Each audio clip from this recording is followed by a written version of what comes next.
Religion has profoundly influenced the sweeping American narrative, perhaps more than any other force in our history, from the time of the indigenous peoples to the present day.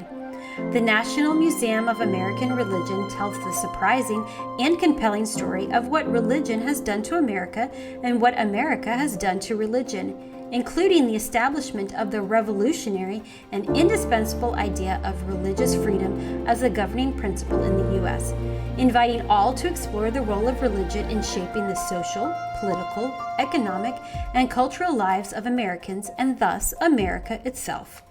Join us for Season 3 of our podcast series, Religion in the American Experience, as we follow scholars and others deep into America's religious history and learn how it can inform and animate us as citizens grappling with complex questions of governance and American purpose in the 21st century. Episodes will be released monthly on Apple Podcasts, Spotify, or wherever you get your podcasts. Welcome to another episode of Religion in the American Experience, a podcast series of the Digital First National Museum of American Religion. Follow us on Apple Podcasts, Spotify, Amazon, or wherever you get your podcast fix, and tell your colleagues, friends, and family about our podcast. You may not recognize my voice. This is Zach Stevenson, filling in for my father, Chris, the usual host. Today we'll be talking with Kenneth Woodward, who served as Newsweek's religion editor for nearly 40 years, retiring in 2002, and then reflected on those years of work in his 2016 book, Getting Religion: Faith, Culture, and Politics from the Age of Eisenhower to the Ascent of Trump. Kenneth, welcome to the podcast. Pleasure to be here. Yeah, pleasure to have you. Okay, so my first question for you is just, could you give us a brief outline of your career at Newsweek, how you got started there in journalism, and what you did day in and day out for your really long career? I was regarded as the writer who came in over the transom, which is I walked in off the street in Madison Avenue and applied for a job.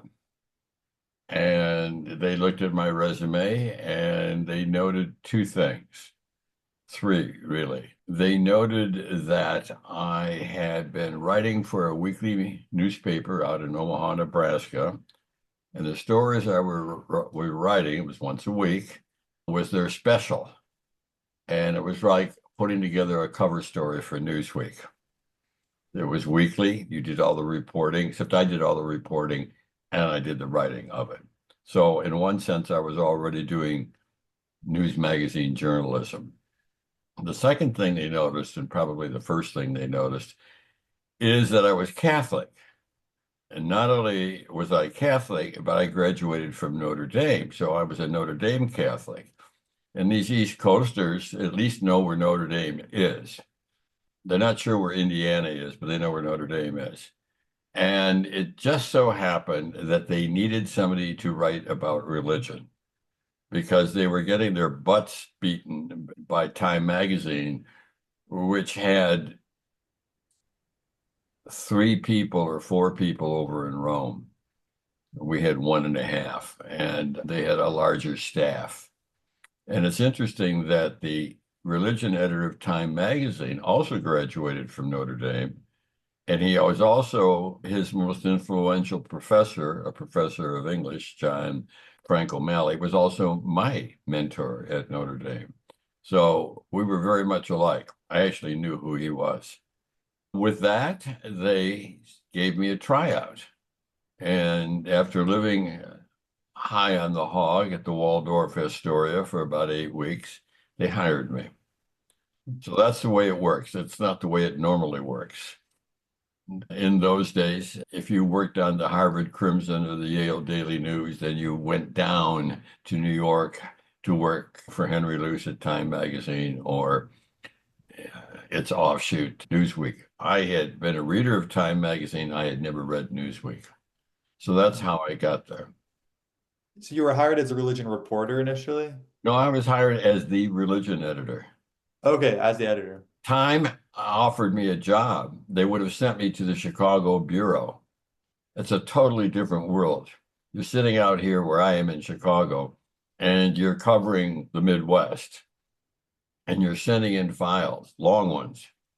And then the guy like me in New York, the religion editor, the medicine editor, somebody in politics, they take a bunch of these and they make a story out of them. So you do all this work and you make it 3 sentences in there. So that's what working in a bureau was like. But on the other hand, if you liked reporting, you were out talking to the people. And in those days, there were nobody's name appeared at the bottom of the stories. They were all anonymous. This Time magazine, which started in the 20s, was that way. Time says, and it was all written and rewritten as it moved up the chart toward the editor. And so it all came out smooth as linoleum. Newsweek was bought by the Washington Post just before I went there, and they decided, they brought people over from Time magazine, of course, including the editor. They would be different. They would emphasize the writer. So 5 years into Newsweek, we started getting our names at the bottom of the page. And then we added the names of the people in the different bureaus who contributed. So anyhow, I was lucky. I didn't get sent back to the Midwest. I went to where I wanted to be. I was in the Big Apple. So it was very exciting. You had lots of talent. Again, most of it Ivy League. For instance, I was talking to a guy who I said, "What did you do last summer?" He said, I went back to Princeton. He lives in Princeton. I wrote a book. Yeah, what's it called? It's called Jaws. And that was Peter Benchley. So you had really gifted people. And you were, if you were back in the book, like religion, science, medicine, you were supposed to be an expert in your field. I wasn't an expert in my field. I knew more about religion than anybody else at the magazine. There weren't many that were practicing any kind of religion. It doesn't go with the territory when you're a journalist, usually. So people would come to me and say, "What do I believe?" Or "What do we believe?" My group. Like they'd go to the medicine editor. He didn't graduate from medical school. I probably majored in science. They'd ask him about, "Oh, I got a bad ache, arm," something like that. So you had to be experts. And so I had a steep learning curve. And I remember, is the name Reinhold Niebuhr mean anything to you? Yeah, Protestant Okay. theologian. Very important, and in politics too, especially. He started with one of the minor political parties in New York City, the Liberal Party, and went on for years. I got an interview with him, and afterwards he sent a message back through intermediaries. And he said, "If you tell this young Mr. Woodward that if he would talk less and listen more, he'd get better interviews." So there were things I had to learn. But to get the great Niebuhr in front of me and be able to ask him questions, it was exciting. Yeah, I bet. And so what did your work look like week in and week out? Were you on the road a lot, or were you mostly, did you stay in New York? I remember the people in New York were to write the articles. Okay. We had at our disposal a web of bureaus all over the world. I remember doing a cover story on death, which is a good story in itself. And so I wired the bureau chief in Berlin, and I said, "I want you to talk to Martin Heidegger about death." We could do that. See if you can get the Pope to say something to the bureau chief in Rome. So we had this network, which is, I didn't have to go out and call people on the phone. I had to tell them who to talk to. Yeah.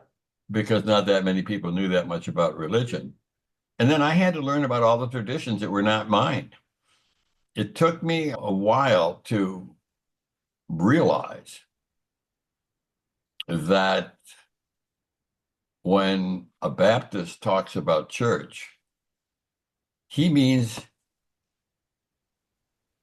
the congregation he belongs to, the church he goes to.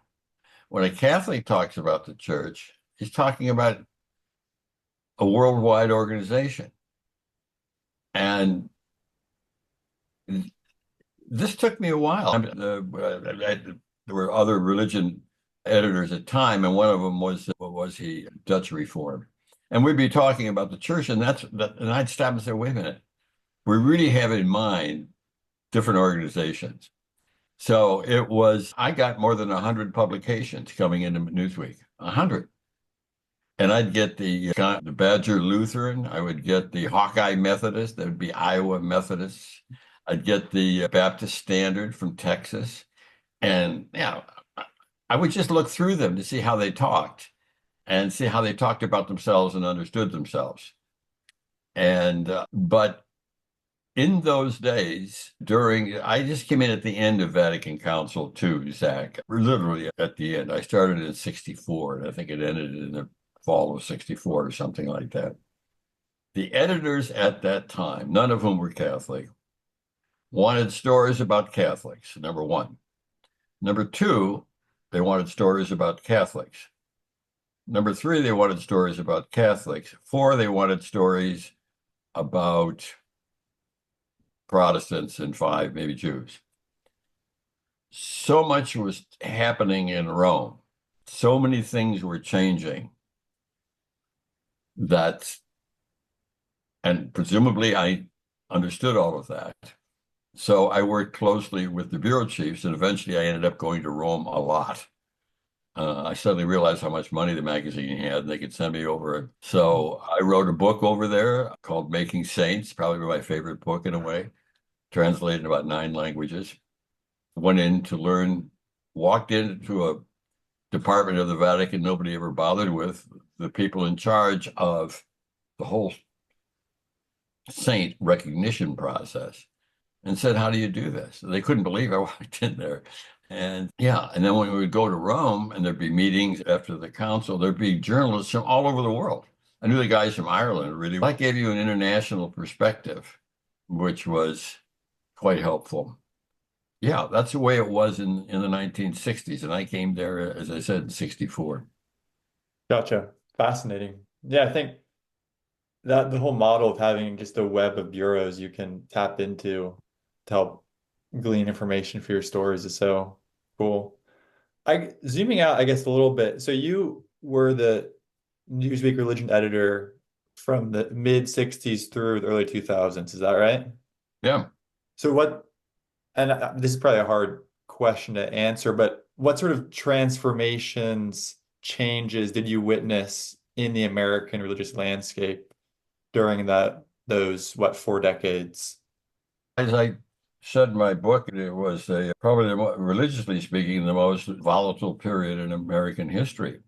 I don't want to go through a whole kind of history, but this was a Protestant country and considered as such right up to the time I was born. You didn't get significant Catholic population until the middle of the 19th century when the Irish came over, and then later Italians and Germans. And that was a real threat to the country in the 1920s. So that when Al Smith, the first Catholic to run for president, the Ku Klux Klan came out, and all kinds of people threatening what would happen to the country. Billy Graham surreptitiously worked for Nixon to defeat Jack Kennedy all the way in 1960 because he feared the Pope would run the country. That's 1960. John Kennedy was he was a cultural Catholic. It ran in the family. Rose, his old man wasn't religious at all, presidential candidates. But the people feared it. What Billy Graham did surreptitiously, some people did in the open. So you have to understand that. And Mitt Romney, and the first of any group that isn't mainline Protestant, is going to have a problem. Mm-hmm. Jimmy Carter, who just died. I can tell you that I remember reading a piece in the Washington Post. Now we're talking about presidential religions. And they asked, Billy Carter says he's born again. He must belong to a cult. They had no idea what the phrase meant. They had no idea the South. The Times is probably one of the worst papers. They just don't get it. Even when they've got 2 women who graduated from Wheaton College, and presume because they're evangelical, just like they hired me because I was Catholic. They wanted to know about the evangelical world. They don't know those world. Those are foreign to those people. And when Mitt Romney ran, I went out to Salt Lake City to interview him. He was trying to rescue the what they called the Mormon Olympics. It was a big risk he took. I remember writing a piece either for Newsweek or somebody. I did a lot of freelancing. I wrote over 1,500 articles, newspaper, book reviews, Wow. and all that time, all over the place. Newsweek was really good that way. Anyhow, I said he's going to have to make a Jack Kennedy type statement. And I think finally he did know it, that the church wasn't going to tell him what to do. And I think it's a ritual everybody had to go through who was running for president, who didn't come from mainline Protestant circle. So as late as Jimmy Carter, we were doing that sort of thing. Yeah. And I think even Bush Jr., let's talk about presidents and politics and religion for just a moment. Yeah, sure.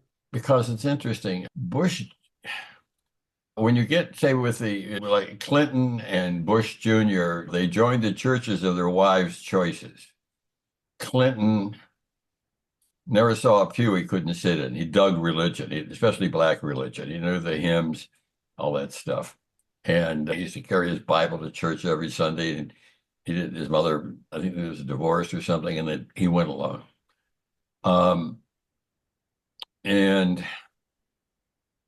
But when they joined a church, she had deep Methodist roots. Chicago here, but her family went back to John Wesley, 19th century. They joined the Methodist Church. And the same happened with Bush Jr. He was really the product, not of a church, but of the, small group movement. Alcoholics Anonymous, things like that. His religion was of the small group. So he had his father said, I have a problem with the vision thing. The son really did. He had no vision of the whole. He had the whole vision of how a whole society would work. There's two traditions that really have a strong vision of how a society should work. One is the Reformed tradition, coming out of Presbyterianism, that sort of thing. But mainly the Catholic tradition does, because they've had a series of encyclicals since the 19th century from the popes, responding to the 1840 communist upheavals in the middle of the 19th century on through. They started writing papal letters on social justice. And so you build up over time a backlog of principles and perspectives that you can apply. When one of the Bush Jr., I guess it was in, his press officer was a Wheaton graduate who, despite this being evangelical, had studied the Catholic social tradition. And he brought people in to teach Bush this. Bush never quite got it, but it's a vision of the whole and how societies ought to operate. And they go all the way back to the Greeks. What should a city-state be like, that kind of thing. But they were focused mainly on the labor issues and other kinds of things. That's why you will find the Catholic bishops, even the conservative ones, are taking a stand on migration that would be different from the incoming administration, to put it mildly, because they had this whole tradition. It's been thought through. Okay, I don't know how we got off on that, but yeah. But the religion of presidents otherwise doesn't make any difference. That's not they're there to do. They all have their little subsidiary groups, Catholics for Trump, Catholics for Biden, Methodists for whomever. They all do those things. I do not think religion is an important factor in politics. And that puts me on the outs with an awful lot of people who, if they're religion writers, have to see a connection there. And I don't think I think religion is a factor among some voters, but it's easily manipulated, and we've seen it over the last 4 years. Totally transactional things. I'll give you this if you vote for me, that kind of stuff. Let's go on to other history things. Yeah. No, so just a follow-up there, from your perspective then, is one of the significant shifts of the latter half of the 20th century, the splintering of the mainline Protestantism hegemony? Yeah, you're absolutely right, Zach. In the 1950s, we built more churches and other houses of worship than any time before or since. Something like 80% or 90% of People said they believed in God. People went to church. If you were Catholic, half the kids went to Catholic schools. They were public schools. It was all very communitarian, and it was tied in. And so my book is about argues in part that how you get religion determines the kind of religion you get. And here's what I have in mind in that. In those days, religion went with the territory. So if you lived in Utah, you were probably Mormon. If you lived in Wisconsin, you were probably either Catholic or Lutheran. There was all those religious migrations moving from the East Coast to West. And so religion went with the territory. And religion is belonging to groups before it's individual. Baptists particularly have a hard time understanding that, but they exemplify it as much as anybody else. But in the 50s and the 60s, 70s, 80s, there were towns in the South where still are more Baptists than there are people. They just pervade the culture. And if you're out in Utah, you understand what that is. To be an American was to be religious. In the Eisenhower era, we were fighting godless communism. It brought the country together. We won. Eisenhower, when he ran the second term, the Republican National Convention put out a statement saying Mr. Eisenhower is not only the political leader of our country, but he's the spiritual leader. Can you imagine that today? That's how religious we were. And everybody belonged to something. Now, also, we were much more ethnic than we were today. At least the ethnicity was white ethnicity. In my hometown of Cleveland, we had at least 10 original language newspapers, and people read them. They spoke those languages, Czech, Armenian, whatever, at home. And the Catholic high school, like I went to, Jesuit high school, we had kids from all those parishes. So there was a ethnic flavor like there would have been in certain parts of New York City just by living in those parts of New York City. There was a famous book back in the Protestant Catholic Jew. How much was it superficial? How much was it just belonging? It was written by a very serious Jew who knew the prophets and knew that real religion is very demanding. So, yes, you're always going to have to spend your whole life getting serious about your religion. It's an adult thing, and you learn it as a kid. And you think a lot of kids think that what they learned as kids is the religion that they have, and it isn't. It's serious and it's for adults. Anyhow, yeah, everybody was religious, and then it started splintering off. I was a civil rights reporter in Omaha before I went to Newsweek. And of course, this civil rights thing continued. And how to respond to it and all split up the mainline Protestant churches. They ran the country. John Foster Dulles was Secretary of State. He was officer in the World Council of Churches, and he was head of the Presbyterian Church, or close to it, at one point. That was the establishment was Protestant. The election of Kennedy changed that to some extent. You saw the splintering over starting with civil rights. And then there was what the people thought would be the Catholic moment. Vatican Council II came along, and it had a profound effect. They hadn't had a council in 100 years. They didn't even remember what the last one was like. And it takes about 50 years if there's any real serious changes. They didn't change any doctrine or dogma, but they changed that sense of peoplehood that they had. Just not stop eating. It used to be when I was growing up, you had to fast from meat on Friday. They ended that. It was a dumb thing to do. It was a badge of a social identity to keep you separate, to remind you are separate, you're different. You're not supposed to be, any religion, you're not supposed to be the same as everybody else. You're called to something else. So the very success of the Catholic Church in America allowed Catholics to assimilate. And then they broke some of those barriers. And there was the birth control issue and so on. Anyhow, Catholicism changed. And Six-Day War in Israel, huge effect on American Jews. Jews were the most secular of the religious groups anyhow. So gradually these, for lack of a better term, communitarian ties loosened. And people understood themselves more in terms of the money they make. Also, something as simple as we take for granted now the creation of the interstate highway. It wasn't there when I was going to college and hitchhiking from Cleveland to South Bend, Indiana, but Eisenhower put it in. I talk about that in my book a lot. Symbolically, it meant a lot. It overran a lot of the localism. You could start in New York and drive and eat at the same kind of restaurants all the way across to Los Angeles. You see what I mean? It destroyed a lot of the variety. If you went to Columbia University at the time or the guy that wrote Howl, again, Allen Ginsberg and Kerouac and those guys were there, a Beat Generation.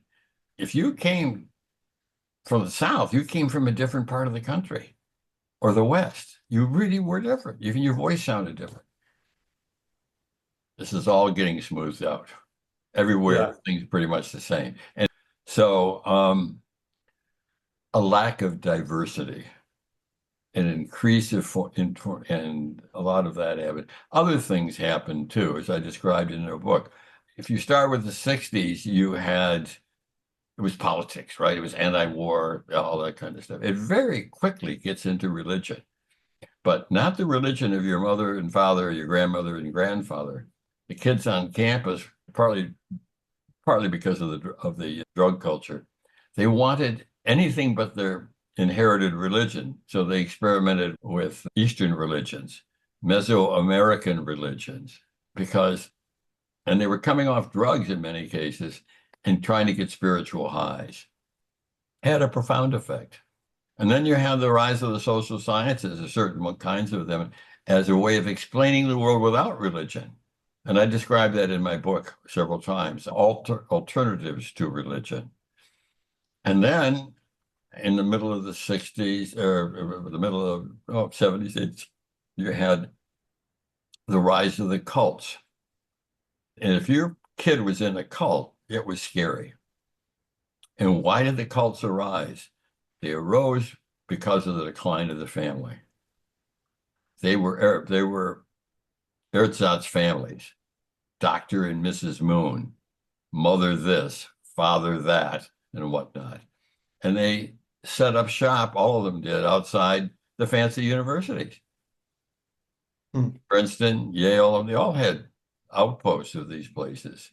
So you had the breakdown of the family, which is extraordinary. So much of my book is faith, culture, and politics. So it's not religion separate from all these other social forces that are taking place. So a lot of the change that we saw, the fragmentation and so forth, were due to social forces that were happening at the same time.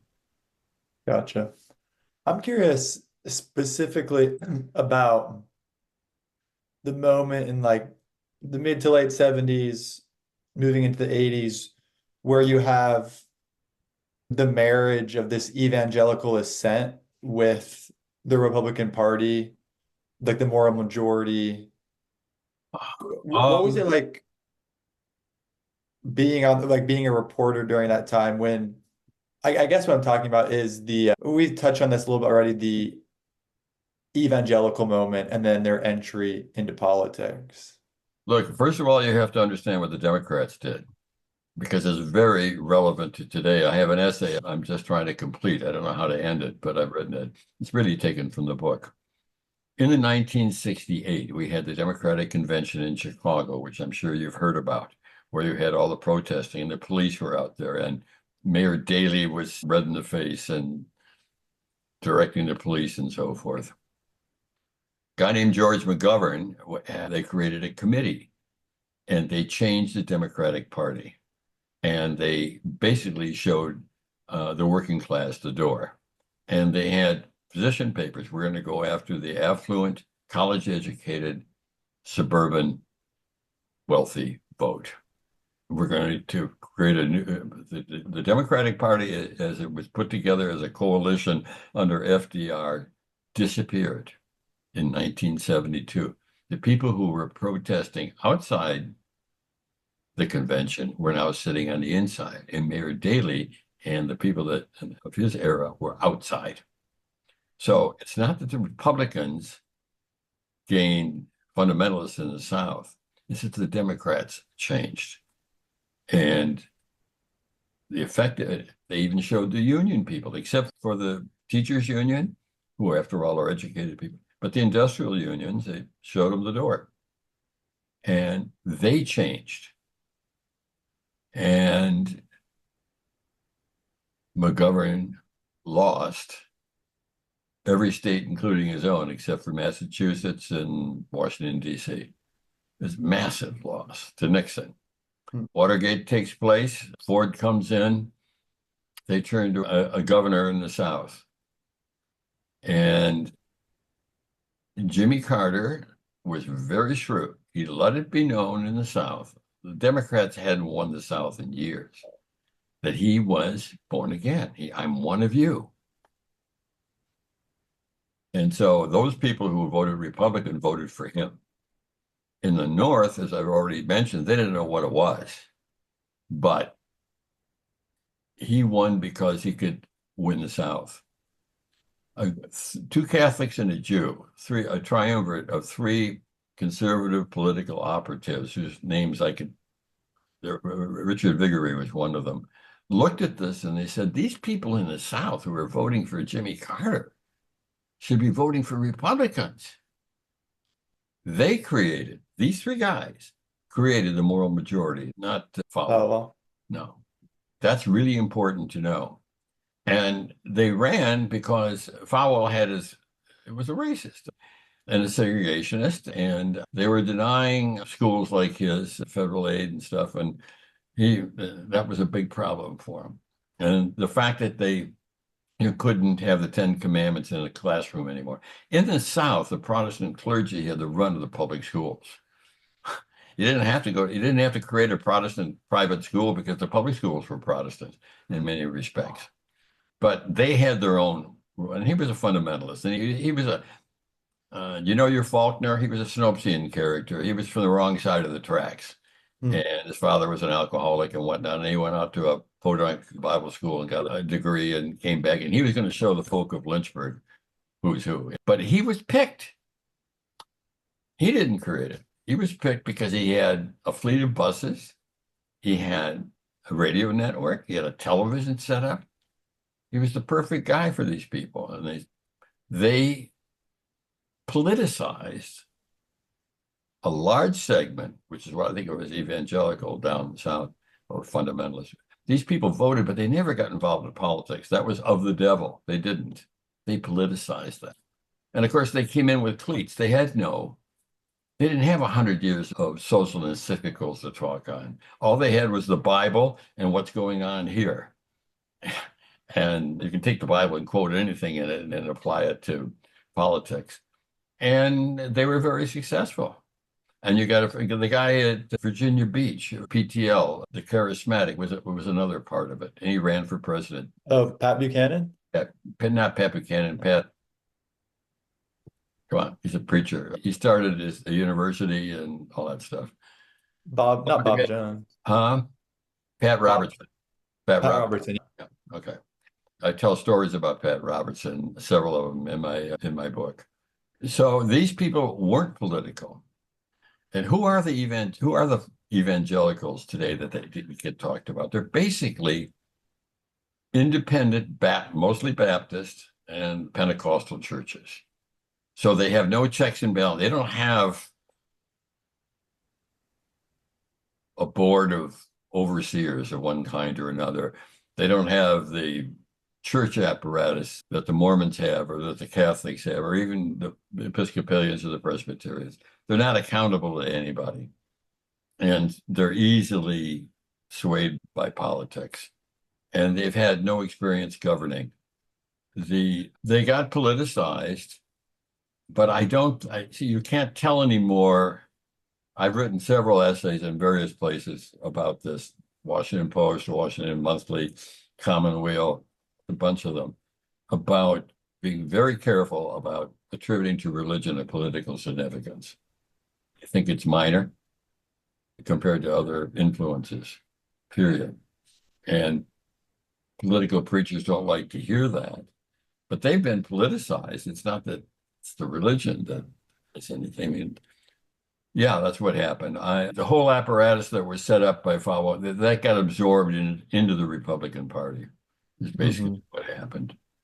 Mature religious traditions, and here we're talking Christianity in this country, separate religion and politics. Yeah. They belong to parties. They understand how politics, these people don't. They had no institutions. The Catholic Church, for example, for years was represented by the Union movement because all those Irishmen came over and eventually they were joined unions and whatnot. It was the union that was important, not the church. There was a mediating structure between politics and church. The evangelicals had none of that. All they had were their churches, just like Falwell. Yeah. Turned the church into a political institution. Hmm. Oh, talk about it. I'm only God, but God's got a very strong political profile.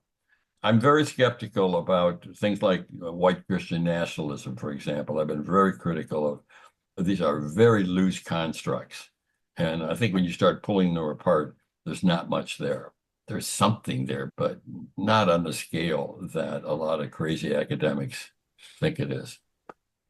So I would like you to retell or at least talk about Billy Graham as the way you talk about him in your book, because I think he comes off as a really complex figure. And you have specifically I have in mind a story you tell, like you did a freelance interview for, I think, McCall magazine, and he said some pretty interesting stuff that struck like a humbler, less triumphalist tone. Well, what happened was this. Billy Graham was a fundamentalist.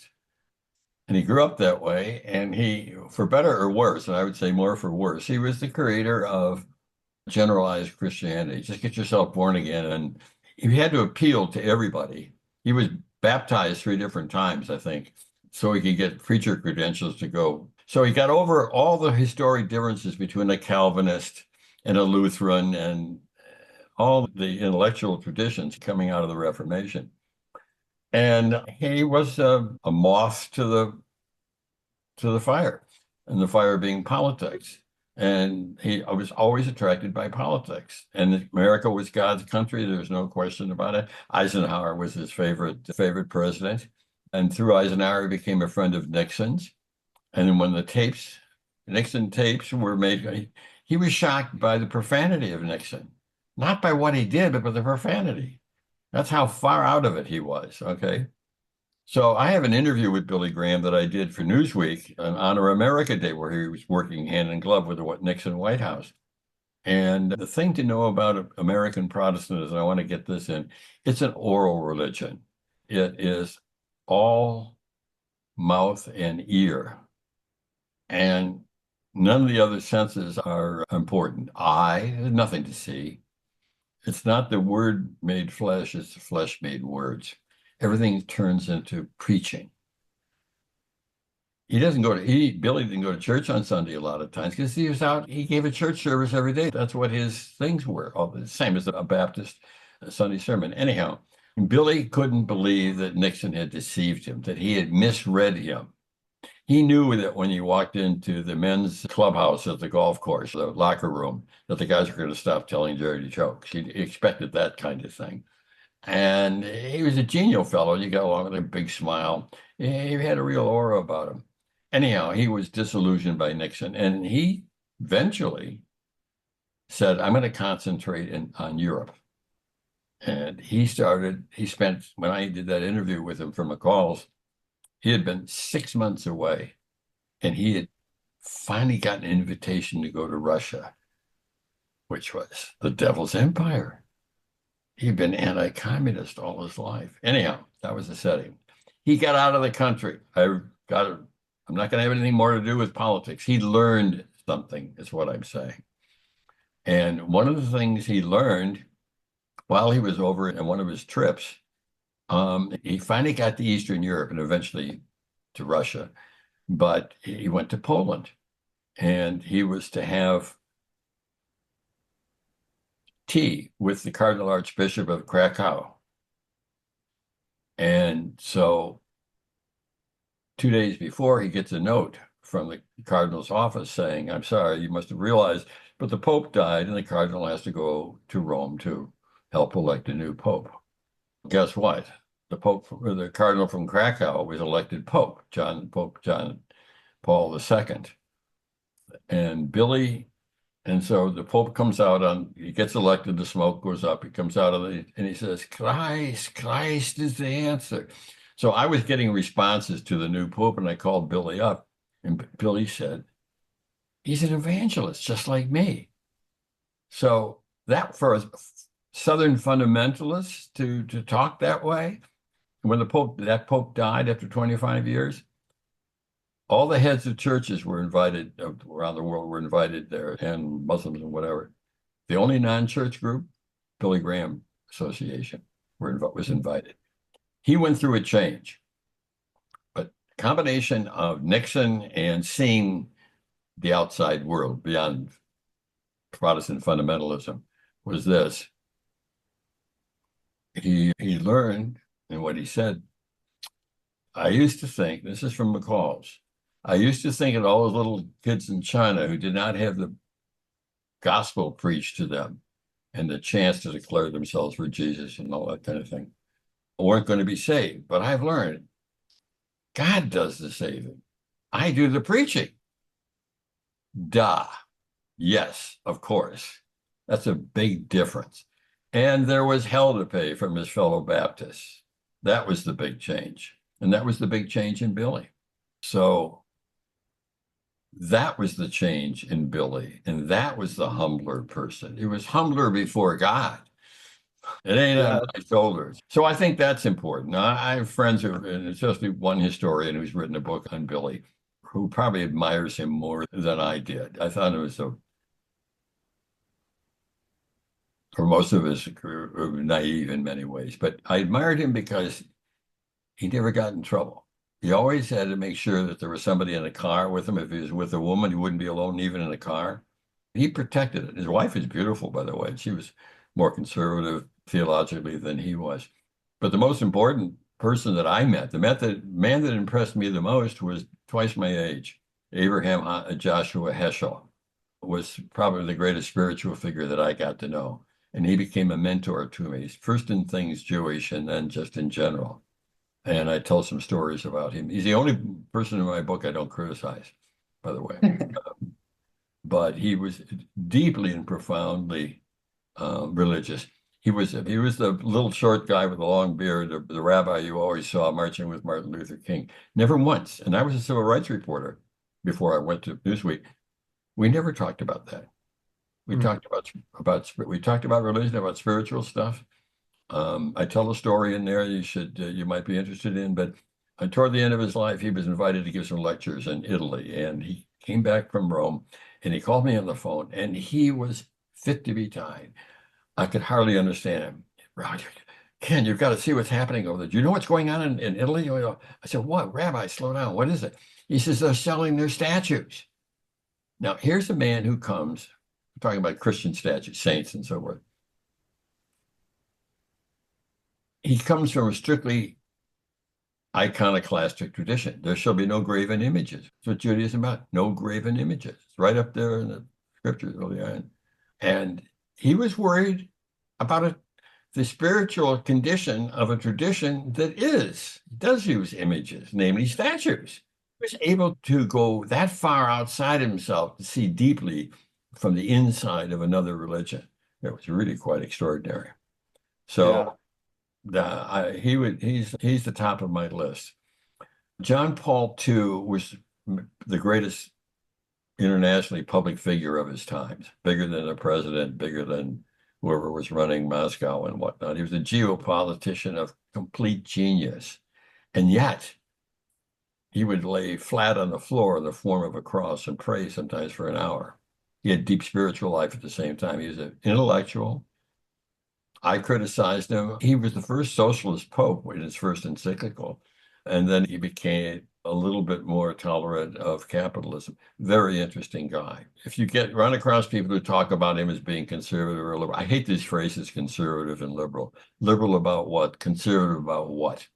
It seems to me every religion's got to conserve. That's what you do.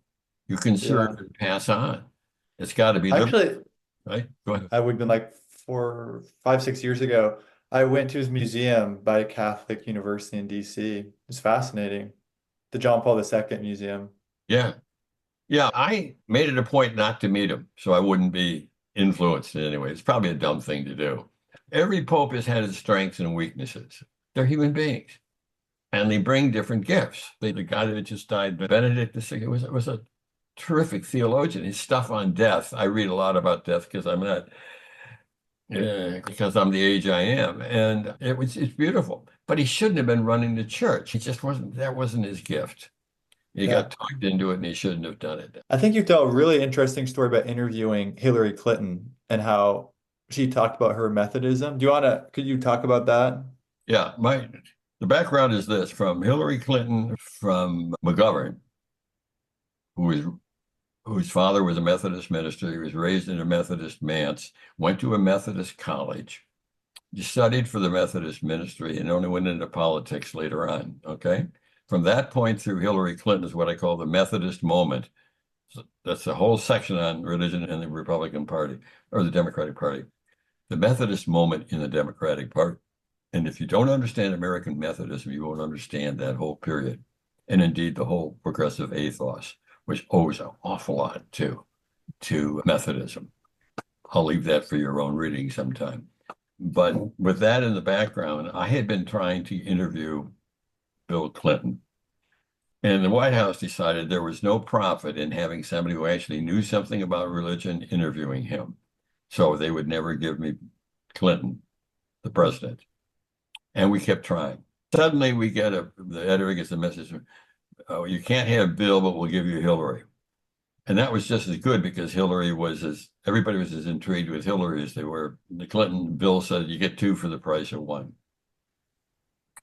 So I go to the White House to interview. We go in the map room and she comes out, black dress, pearls. And I set up 2 tape recorders because I had to have the transcript right away. We paid lots of money to get an immediate transcript. And I had to write the story. It was going to go on the cover. Or the headline was on the cover because the election was the next week. Yeah. And so she says, turn off the tape recorders. Let's get to know each other a little bit, which is very smart on her part. Then we start to do the interview. By the way, Notre Dame had just replaced Georgetown in the highest rated Catholic university, and all her assistants went to Georgetown. So there was a lot of banter, that kind of crap going on. And so then we started talking, and in the middle of it, I said to her, you're not going to be in the White House forever. You could be here for just 2 more years or maybe 6, but eventually you're going to be out. You've been a lay preacher in the Methodist Church. You go around giving sermons. Do you ever think of being ordained? She says, I think about it all the time. And she looked at her press woman, and the press woman said, strike it, because that would have been the lead to the story. And so they did. And we got through with the interview, and I discovered I never turned the tape recorders on. They were off. I had no interview. Luckily, the taping system that brought Nixon down saved my butt because That's they awesome. recorded it. So the White House did the transcript, took out that part, and we had it the next day.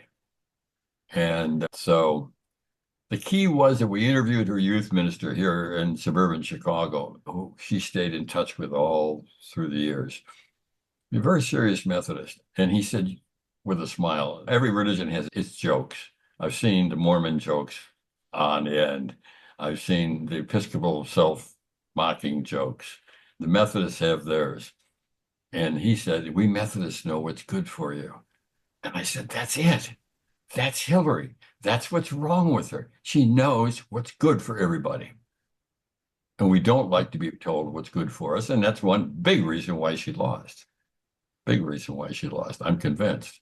But the Methodists have been telling us that, and I go through the history of you have to read that part if you haven't already. They created their anti-drinking thing in the 1920s. They built the big Methodist building, which is still there. And it's the only non-governmental building on Capitol Hill is the Methodist building. And they were out there to stop any Catholics from becoming president and all that kind of stuff. But once they got over that period, no drinking, no dancing. Of course, the Baptists were like that too. But oh yeah, and the DeMolay, which is a Methodist organization, they're allowed inside the public schools all the time.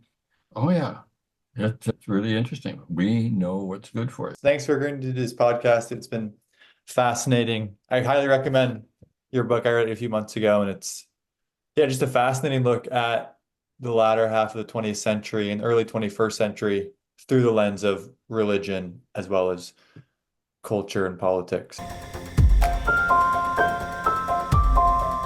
The podcast series Religion in the American Experience is a project of the National Museum of American Religion.